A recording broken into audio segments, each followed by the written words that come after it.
I'm Bobby Flay. Each week, one brave chef will try to take me down in my house.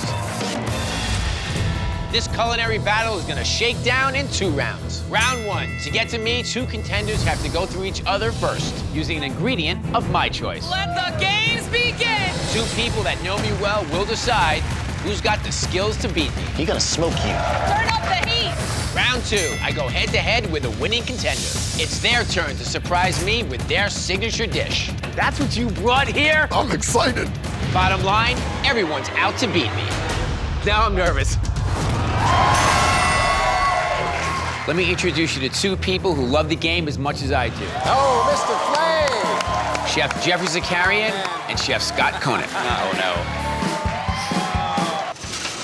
We have a 30-year kitchen veteran. He's the chef owner of Union in Pasadena, California, Bruce Kalman. He certainly isn't shy. Stealing the crowd already. Bobby, we know you love Miami, and we know you love a restaurant down there, the iconic Joe's Stone Crab. So, we brought the executive sous chef, Andy Saint-Ange.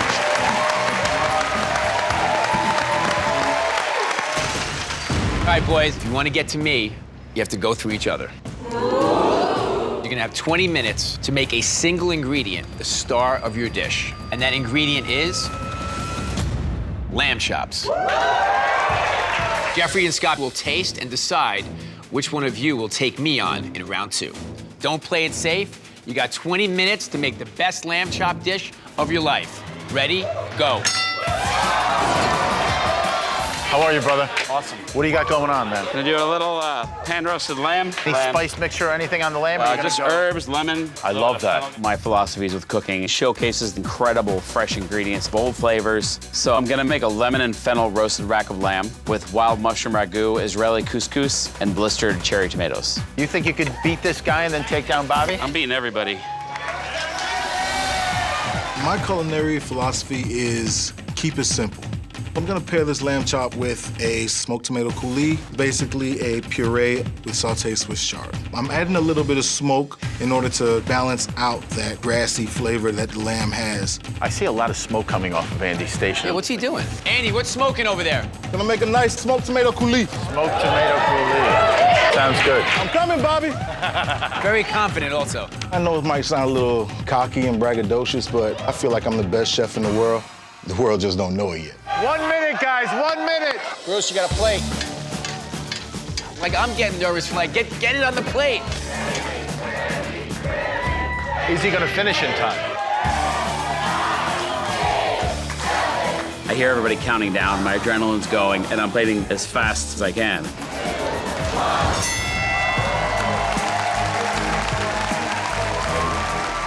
Chef Andy, what do we have today? What we have today is a bourbon molasses glazed lamb chop with sauteed Swiss chard and a smoked tomato coulis. I like the lamb chops cooked really well. I like the caramel and the bourbon. But salt is so important, and it's lacking here because lamb and salt, it's magic together. I was really surprised to hear that my food was under seasoned. As soon as I heard that, I was like, damn. I think when you buzzed it, when you pureed the tomato, it kind of lost some of that smoke. But I think this is a perfectly cooked piece of lamb. Look at how gorgeous that is. Well done. Bruce, why don't you tell us what you have? I've prepared for you a rack of lamb with Israeli couscous and some wild mushroom ragu. At first sight, it looks like there were some butchery issues here. This is really thin. Yeah, I ran into a snag with the time. Ultimately, you have some very good flavors with the butter and the fennel and the lemon rind. Really smart. I agree with Scotty. I mean, you actually got the flavor. Seasoning is just amazing. But unfortunately, the other side is didn't get any sun. Looking back, the time just got the best of me, but I gave it everything I had. All right, guys, who's it gonna be? We've decided that the person who's going to be cooking against Bobby is Bruce. I feel like I came and I gave it my all, but hey, the dice just didn't roll my way. All right, Bruce, hit me. What are we cooking? My signature dish is Linguine and Clams. Really? 45 minutes. Starts now. Linguine and Clams, I definitely did not see that coming. But no matter what, I'm gonna bring flavor to the table. Whew, it's hot down here.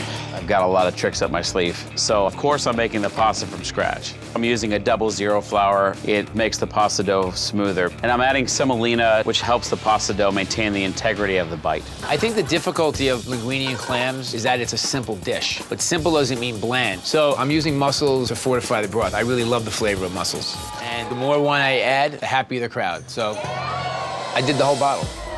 I'm gonna add some herbs like basil and oregano and some parsley, lots of lemon zest, lots of garlic. Bring the flavor. The challenge with making a great linguine and clams is utilizing ingredients to get the flavor through to the pasta. And I've come to have this love for the combination of shellfish with guanciale. My goal for the guanciale is to extract as much of the fat as possible. Anchovies is my secret weapon. It will add some salt, and it's really important to make sure that the sauce has a little texture. So I'm just gonna toast some breadcrumbs with some olive oil, lots of lemon zest, and some anchovies. I feel like I have the edge because making fresh pasta. It's not so much in Bobby's wheelhouse, but it's definitely in mine. Scott and Jeffrey are watching me turn out my dough. Is it too wet? Is that what the problem is? They're like, that doesn't look good. And you know what? They're right. It's just too wet, too doughy. It definitely did not rest long enough. That's not gonna work. So I'm thinking I might have to call an audible here. 12 minutes left. 12 minutes. He's going for the pasta. Is she getting dry pasta? Plan B pasta. I could do it the half-ass way, too.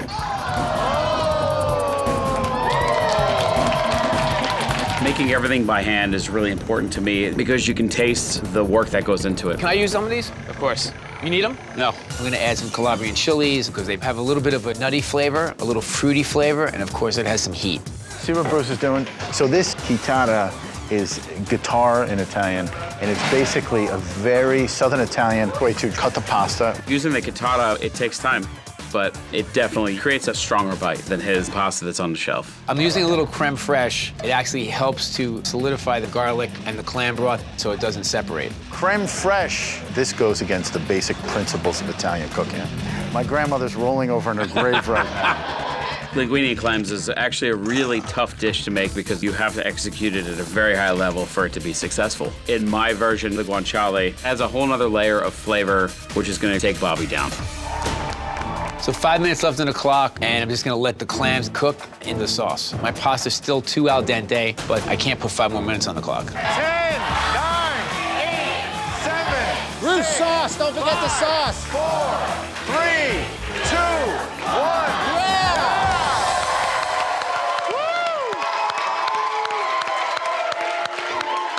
I'm looking at his dish and I'm thinking, it's very simple. I feel like my dish is definitely better than his. So I see Bruce's fresh pasta, and I'm like, that looks good. I think my only chance to win this is big flavor. The judges that we have today, we have Donatella Arpaia, owner of Kefi, Heartwood, and Sienna. We also have Ed McFarland, executive chef and owner of Ed's Lobster Bar. And we also have Chef Leah Cohen, owner of Pig and Cow.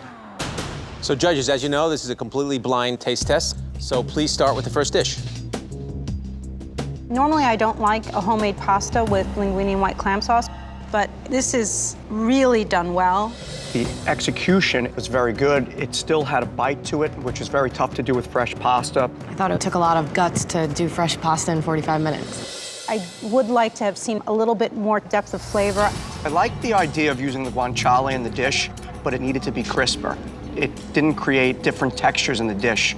I do agree with Ed. It's a little chewy instead of crispy. I really like the use of the breadcrumbs in the dish, and the spice really comes out, and linguine and clams should have a nice spice to it. I did get a little grit in the clams. Big no-no for this dish, but the pasta was perfectly cooked. I especially love the use of the Calabrian chili. Yeah, anything with a little bit of heat goes a long way with me. And the broth was very, very flavorful. And the pasta itself is coated a little bit better than with the first dish.